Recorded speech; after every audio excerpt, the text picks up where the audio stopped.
ایسے ایسے صحابہ بھی موجود تھے، اور میں کہتا رہتا ہوں ہم سب صحابہ کو ہدایت کا چراغ نہیں مانتے، ہم ان کو ہدایت کا چراغ مانتے ہیں کہ جو دریال محمد پہ آ کے اپنے آپ کو نوکر کہتے ہوئے،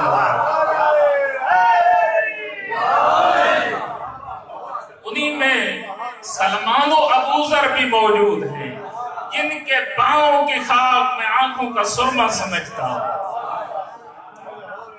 جہاں پر صحابہ آ کر تعلیم کتاب خدا حاصل کرتے تھے، وہاں پر کچھ مستورات بھی مکہ و مدینہ کی آتی تھیں اور آ کر اللہ کے نبی سے علم دین حاصل کرتے تھے۔ ہمارے مذہب شیعہ کی بنیاد یقین پر ہے، ہمارے 5 اصول ہیں اور 10 فروع ہیں۔ یہ 5 اصول میں جب تک ہم یقین تک نہیں پہنچتے ہم اس کو شیعہ بھی نہیں کہتے۔ پہلی اصل اللہ کی وحدانیت ہے۔ ہمارا مذہب ہمیں امام صادق نے یہ تعلیم دیا ہے کہ جب تک تمہیں یقین نہ ہو جائے اللہ کو وحدہ لا شریک نہ مانو۔ ہمیں امام باقر العلوم نے یہ تعلیم دی ہے جب تک یقین نہ ہو جائے اللہ کو عادل نہ مانو۔ مولا نے حد کر دی، فرماتے ہیں کہ جب تک تمہیں یقین نہ ہو میرے محمد مصطفیٰ کا کلمہ نہ پڑھو، جب یقین کی منزل پر پہنچو تو کہو محمد رسول اللہ۔ آگے چل کر فرماتے ہیں علی مولا میرے جد ہیں، میرے دادا ہیں، لیکن علی کی ولایت کو اس وقت قبول کرو جب تم دلیل قائم کر لو کہ علی ولی اللہ ہے۔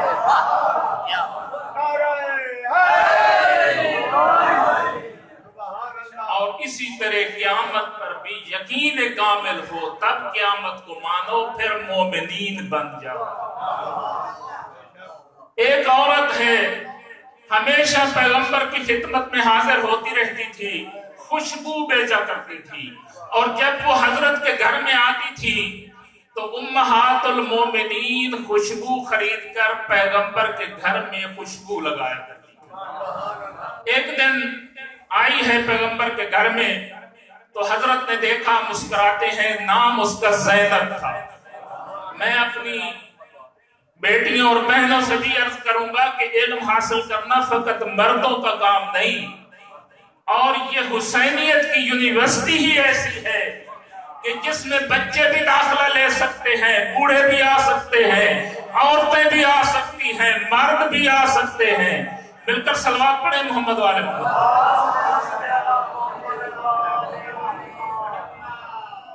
خوشبو بیچنے والی کا نام کیا تھا؟ عطارہ، زینب عطارہ۔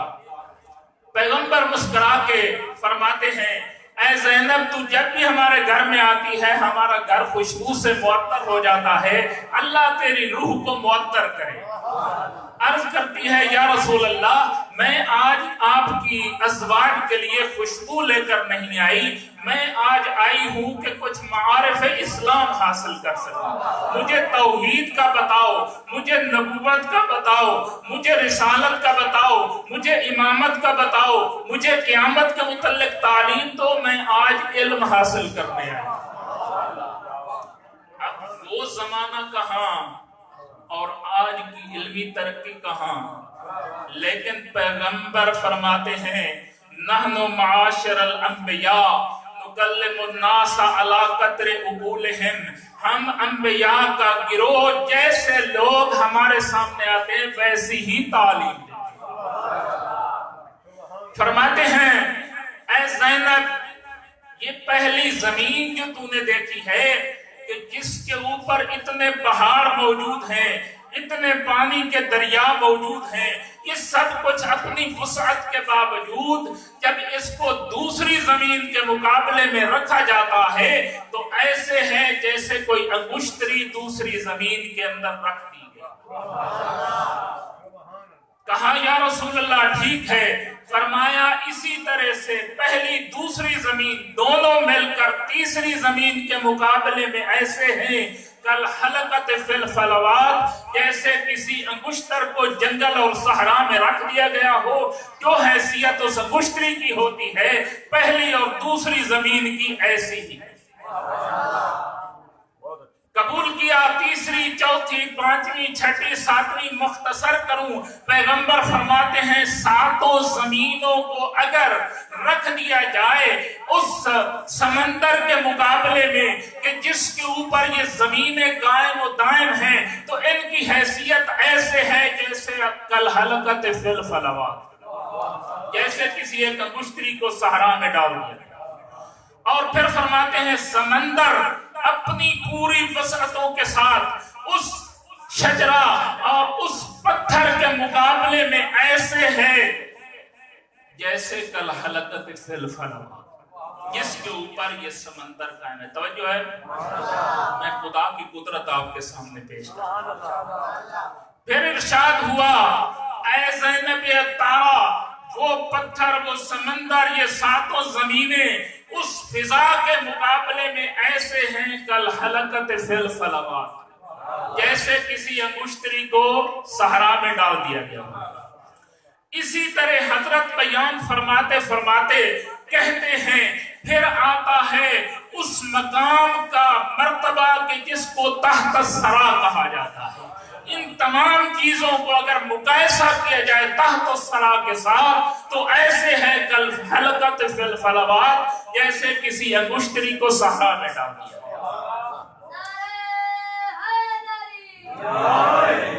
اور جب ان تمام چیزوں کو بیان کر چکے تو فرماتے ہیں کہ میرا رب وہ ہے جو ان تمام کا خالق ہے، اور میں وہ رحمت للعالمین ہوں جو اس پوری کائنات میں ان تمام چیزوں کے اوپر رحمت بن کر آیا ہوں، اور میرا بھائی علی وہ ولی ہے جو اس پوری کائنات میں ولایت کا حق ہے۔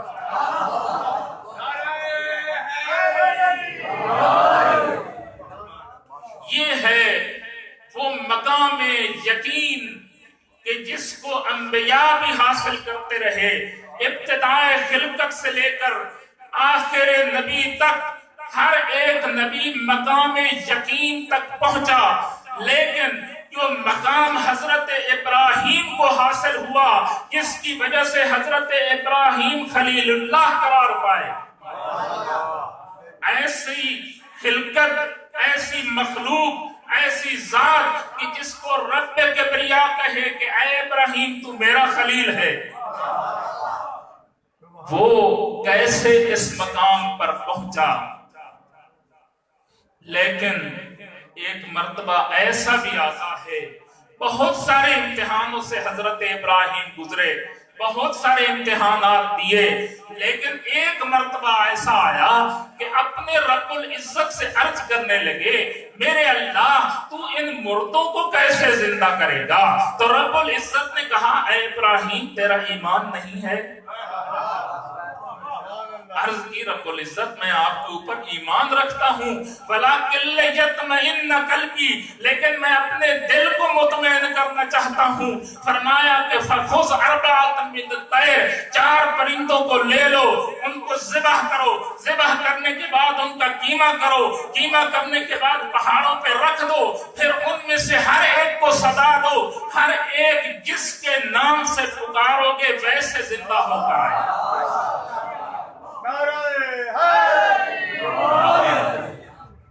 لیکن قربان جاؤں، ایک وہ ہے انبیاء، امام الانبیاء، بلکہ ابو الانبیاء، ختمی مرتبت کی جد میں حضرت ابراہیم کا نام آتا ہے، کہتا ہے وَلَكِنْ لِيَطْمَئِنَّ قَلْبِي، لیکن دوسری وہ ذات علی ہے، بالکل مطمئن ہو کر رات کو بستر پیغمبر پر ایسے سو جاتے ہیں جیسے رسول سویا کرتے تھے۔ آیت نازل ہوتی ہے وَمِنَ النَّاسِ مَن يَشْرِي نَفْسَهُ ابْتِغَاءَ مَرْضَاتِ اللَّهِ وَاللَّهُ رَءُوفٌ بِالْعِبَادِ، وہ ایسی ذات ہے کہ وہ سو جاتی ہے کائنات کو خرید لیتی۔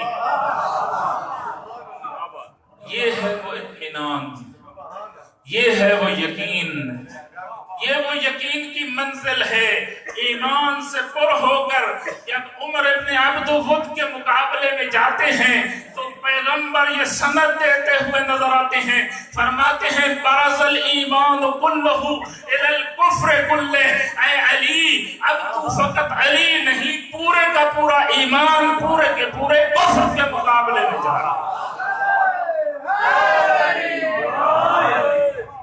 اور پھر جب اس عالم کفر کو قتل کرنے کے بعد مولا اپنے رب کی یقین کی منزل پر پہنچ کر اس کا سر اپنے ہاتھ میں لے کر ٹہلتے ہوئے رسالت معاب کی طرف بڑھتے ہیں تو ایک اور سند دے دی، کیا کہا کہ سرقت علی یوم الخندق افضل من عبادات الثقلین، علی تیرا یقین پہ فائز ہو کر ایک ضربت لگانا کائنات کی عبادات سے یہ ہے وہ مقام یقین، وَاعْبُدْ رَبَّكَ حَتَّى يَأْتِيَكَ الْيَقِينُ، اتنی عبادت کر کے تیری عبادت یقین کے مرتبے پر فائز ہو۔ یہی وہ یقین تھا کہ جس نے کربلا بسائی، یہی وہ یقین تھا کہ جس پر فاتح شام ثانی زہرا شریکت الحسین اس طرح سے فائز تھی کہ جیسے مظلوم کربلا فائز تھے۔ مظلوم کربلا امام تھے، معصوم تھے، ثانی زہرا نہ امام تھی نہ اس طرح سے معصوم تھی، لیکن مقام یقین ایک جیسا تھا۔ جب سب قتل ہو گئے، سب کو شہید کرا لیا، آ کھڑی ہوئی اس بھائی کے لاشے پہ جس سے کبھی جدا نہ ہوئی تھی، کہتی ہے ربنا تقبل منا ھذا قلیلا من القربان، خداوندہ میری چھوٹی سی قربانی قبول کر لے۔ میرے بھائی میں نے مصائب پڑھ دیے، پوچھو زینب کے دل سے کہ جس کا حسین جیسا بھائی اس دنیا سے گیا ہو، پوری مشکلات برداشت کرنے کے بعد آ کھڑی ہوئی ہے ابن زیاد کے دربار میں۔ وہ ایسا ملعون ہے کہ جس کو مشکل ہے تو فقط آل محمد کے ساتھ ہے، جس کو نفرت ہے تو آل محمد کے ساتھ ہے۔ آ کر کھڑی ہوئی ہے، گزر گیا کوفہ، پہنچ گئی شام کے بازار میں، لیکن بازار عبور کرنے آسان تھے، دربار میں پہنچنا مشکل تھا۔ تخت پہ بیٹھا تھا یزید جو یہ شعر پڑھ رہا تھا، لعبت بنو ہاشم، بنی ہاشم نے یہ کھیل کھیلا تھا، ما جاء بہ وحی ولا کتاب نزل، نہ کوئی کتاب نازل ہوئی نہ کوئی وحی آئی تھی، یہ بنو ہاشم کا ڈھونگ تھا۔ سامنے سے یقین کی منزل پہ فائز ہے بنت زہرا، فرماتی ہے کد کیدک، اے ملعون تو جتنے حربے کرنا چاہتا ہے کر لے، تیرا یہ کہنا نہ تو ہمارے ذکر کو ختم کر سکتا ہے، نہ ہماری اذانوں کو ختم کر سکتا ہے، نہ ہماری سزاؤں کو ختم کر سکتا ہے۔ ہو گیا بازار، آ گیا دربار، دربار میں جب قیدیوں کو پیش کیا گیا تو یزید کی بیوی ہند نے کہا مجھے ان قیدیوں کی زیارت کرائی جائے، میں ان قیدیوں کو دیکھنا چاہتی ہوں۔ یہ وہی ہندہ ہے جو کبھی زینب کی نوکرانی بن کر رہی تھی۔ یزید کہتا ہے ہند تیرا یہ مقام نہیں، بازار کا دربار کا جو رنگ ہے وہ ایسا بنا ہوا ہے کہ اس میں تو نہیں آ سکتی، اگر تیری خواہش ہے تو میں کناتوں کا انتظام کراتا ہوں، پردوں کا انتظام کراتا ہے۔ آ کر کرسی پہ بیٹھتی ہے ہند، سامنے کھڑی ہے بنات رسول اللہ، اور آ کر کہتی ہے اے بنات رسول، اے قیدیوں تم کہاں سے آئی ہو؟ کہا ہم مدینہ کے رہنے والی ہیں. ایک مرتبہ ہند کرسی سے اٹھ کھڑی ہوئی, کہا آپ مدینہ میں جو رہتی ہیں اتعرفین محلۃ بنو ہاشم, اور محلہ بنو ہاشم کو جانتی ہو؟ کہا جیسے ہم جانتی ہے کوئی نہیں جانتا. کہا اتعرفین فاطمہ الزہرا, کیا فاطمہ الزہرا کو جانتی ہو؟ کہا جیسے ہم جانتی ہے کوئی نہیں جانتا. کہا اتعرفین حسین بن علی, کیا حسین کو جانتی ہو؟ کہا ہم جانتی ہیں. جب اگلا لفظ کہا تو زینب کی ہائے ہائے نکل گئی. کہا اتعرفین زینب بنت فاطمہ, کیا زینب بنت فاطمہ کو جانتی ہو؟ کہا انا زینب بن فاطمہ, اور میں بنت علی و رسول ہوں, اور میں جگر دوشے بطول ہوں.